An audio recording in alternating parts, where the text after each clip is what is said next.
Well, I found the first two presentations to be utterly fascinating because I've learned a lot. The issue for me, of course, was my involvement in anything to do with the topics we're going to talk about over the next 2 days lasted barely 6 months. But I thought, having spent 2 months looking for a description of Australia's military strategy, I haven't found it yet, I would use this opportunity to talk about what we did in terms that I understand as a military person and giving advice to government.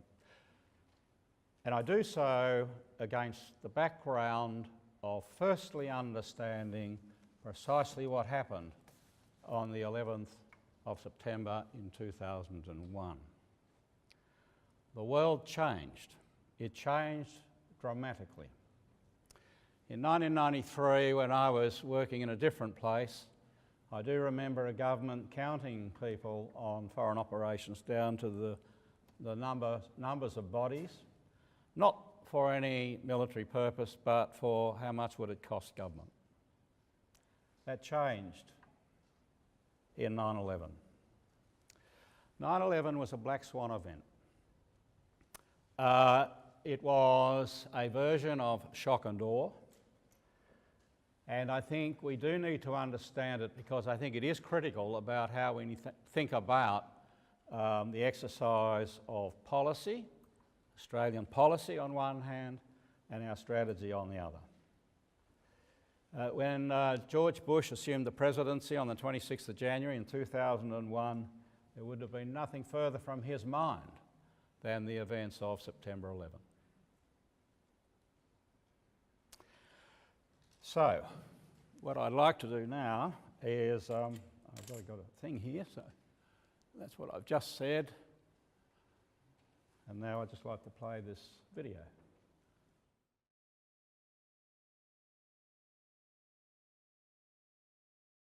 Okay, as you will remember, some of you, there were 4 planes involved in this brilliant attack. It's kind of interesting, in August of 2001, Security magazine had on its front cover the headlines, World Trade Center, secure at last.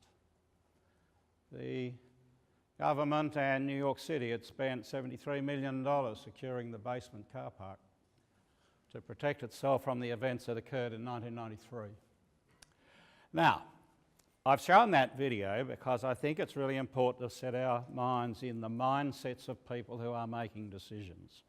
Firstly, the big question, what's going to happen next? This was on everybody's mind. I happened to travel to the United States shortly after the events, and a lot of Americans were still at home watching their television sets for the next big event. I went into Washington on an airliner belonging to British Airways. The young woman who was supposed to look after me halfway through that flight went absolutely troppo because she had been a hijacked aircraft victim 18 months beforehand. So the ramifications of what happened during and after 9/11, I think, were only just starting to be felt. When I left the change of command ceremony for the chairman of the Joint Chiefs to Dick Myers, we went to Dulles Airport. You could have played 10-pin bowls in Dulles Airport. The plane itself, which was actually the same flight that I think ended up in the Pentagon, the plane itself was only a quarter full. And when we flew over Harbour Boulevard in Los Angeles, there were no cars on the road. The point I'm making is that a lot of people were traumatised by these events. The bad guys had a brilliant conception of how to turn back on us our own technologies. Yet, these days we'd call it a black swan event. About an hour and a half after the collapse of the second tower, American television coverage switched to Afghanistan. And there were not very well illustrated scenes of lights in the night, but the pictures were of training camps. You might ask yourself, how did we know so quickly where to go and find that information? I don't know the answer to that question, but I do find it rather curious. 2 or 3 days later, I think actually 2 days later, we had a phone hook-up with Prime Minister Howard. He was visibly affected by the turn of events. In the Pentagon incident, our Chief of Navy was lost inside there for 2 hours. So one way or another, we were now all very involved. We had a phone hook-up with Prime Minister Howard, with the Deputy Prime Minister, and we were talking about how we're going to get our Prime Minister home from Australia, given the blanket ban on flights and all of those kinds of issues. But there was also no question that the Prime Minister was thinking about how do we support America in this situation. Why? Not from a strategic question, but a policy question. That is, I think, playing the alliance card. There were gaps in our knowledge. We didn't know an awful lot about what to do next. There were a lot of conversations about the possibilities. We were under a lot of pressure from both the Chairman's office and from Hawaii to do a number of activities. They wanted us to do active patrolling of the Malacca Strait, but we were engaged in Operation Relics. They wanted significant troops to be made available to go to a yet-to-be-defined place, but we still had obligations in East Timor and other obligations to fulfil elsewhere in the region. We ended up providing for the air defence of Diego Garcia. I think our Air Combat Force got its first real role since the Second World War, pretty much, or Korean War anyway. So I'm painting a picture here of just how this was all taking place. All options were on the table. It wasn't very long before it started to drill down into the need to get into Afghanistan. We, in October, committed forces, the first deployment into Afghanistan, special forces to participate with special operations folks from the United States. So that relationship is like that. They knew each other pretty well. It was not the kind of job that an organised classic military force would be doing. They were operating covertly and overtly, basically trying to get into the caves, sort out who's in there and deal with bad guys. We had a clear exit strategy. When the job's done, we're out of there. So, now let's just think about military strategy, the Australian military strategy. Well, first point I want to make about military strategy is it is underpinning policy. And Rick Smith's talked to us about Australian policy issues. But I think it's been hard for us in this sense over 2001, 2014 to define an Australian military strategy apart from simply saying something like our policy is to support our major alliance partner and we will do that in the best way that's possible.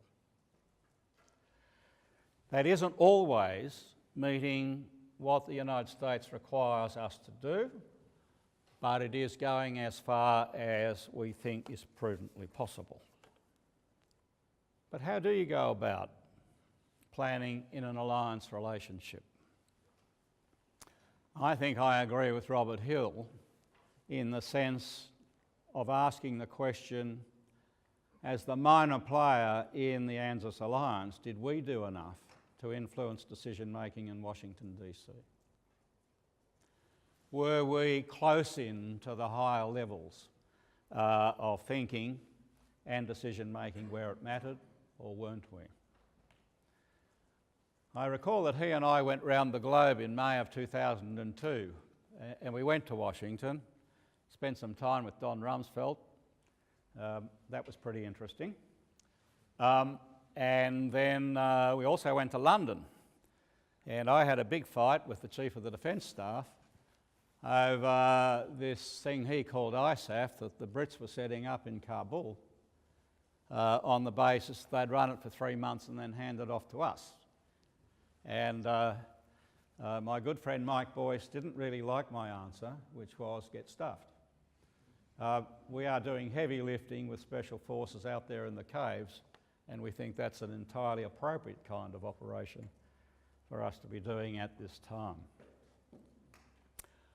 For me, the question of occupying ground and providing security is quite a vexed one.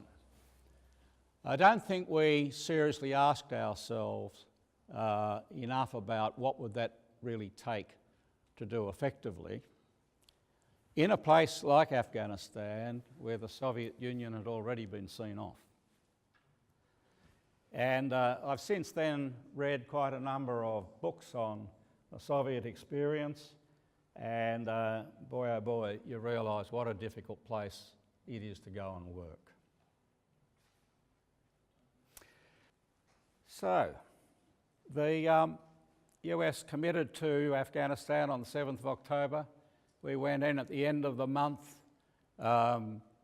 big farewells, etc., etc., etc. And then, of course, we got to the war in Iraq. I wasn't CDF in the war in Iraq, though I later became engaged in it in 2005, working in the Coalition Land Force Component Commanders course, or the Joint Force Land Component Commanders courses at Carlisle. So I did 5 of those, and it was fascinating to me because the American generalship committed in Iraq was there. But one of the big questions, it seems to me, about the decision to go in on the 20th of March 2003 is this. In the initial planning, the Chief of the Army Staff, Eric Shinseki, supported by the Secretary of the Army, concluded the force required to do the job in Iraq would be 800,000 personnel. The political judgment was it would be under 200,000. And I think it was a failure on a lot of people's part to ask the question, why the very big difference? Now, I sense myself there was a political answer to that very big difference, which is, of course, in force generation terms, for 800,000 you are talking conscription. There wasn't going to be conscription to do the job in Iraq.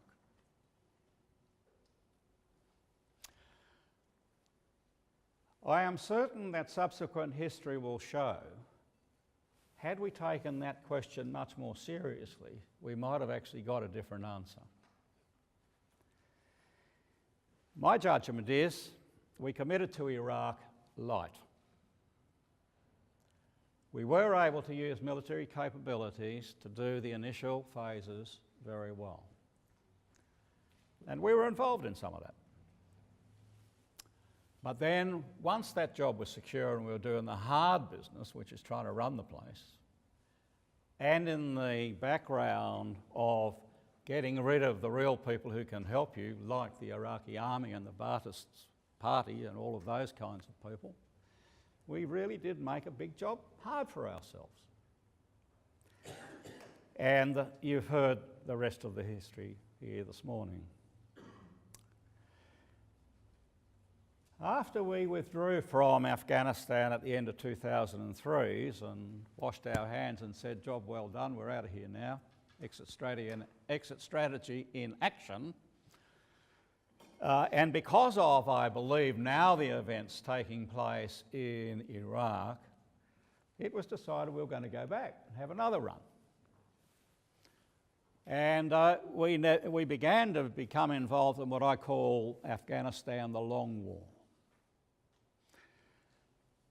I don't know how many people in the Australian community know that some of our defence personnel have spent longer in Afghanistan than anyone served in the First or Second World Wars.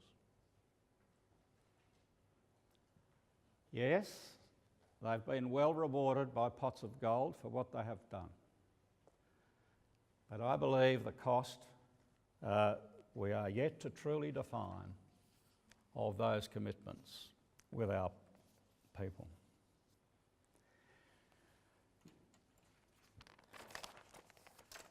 So, where am I going to end up? On reflection, when I was thinking about this whole question of Australian military strategy, I thought, I can't find it. I think it is wrapped up in this whole issue of the alliance, but measuring the cost in the lives of those who were lost in Afghanistan, but more particularly those who have come back from those operations clearly damaged, either mentally, physically, or both. It has spawned a debate on the war powers of the government. My former colleague, Secretary Barrett, is leading the charge on that. Whilst I'm not involved with what they're doing, they are pretty earnest in getting out in the community to have a conversation about taking away what you would broadly describe executive power of the government. Third question. In all these circumstances, was it possible to have a strategy of our own? I suspect, given the nature of the operations, the answer to that is no. So in a way, the Australian military strategy from 2001 to 2014 was being written in Washington, DC, and in the various commands. And we were doing our very level best to participate in those operations as they unfolded. The question's already been answered by Rick Smith on no priority for our region. I think there are people in this room, I'm sure, that harbour concerns about have we been doing enough in those areas of immediate concern to us. But I think there are a couple of other points. First of all, I do come back to this question of the alliance relationship. Conversations in the immediate post-9/11 world centred around the creation of our planning teams around Central Command in Tampa. What sort of signal does that send to our great and glorious ally? I think Robert Hill tilted towards the question that once you get involved in the planning, you create an expectation that you will be there on the day of the race.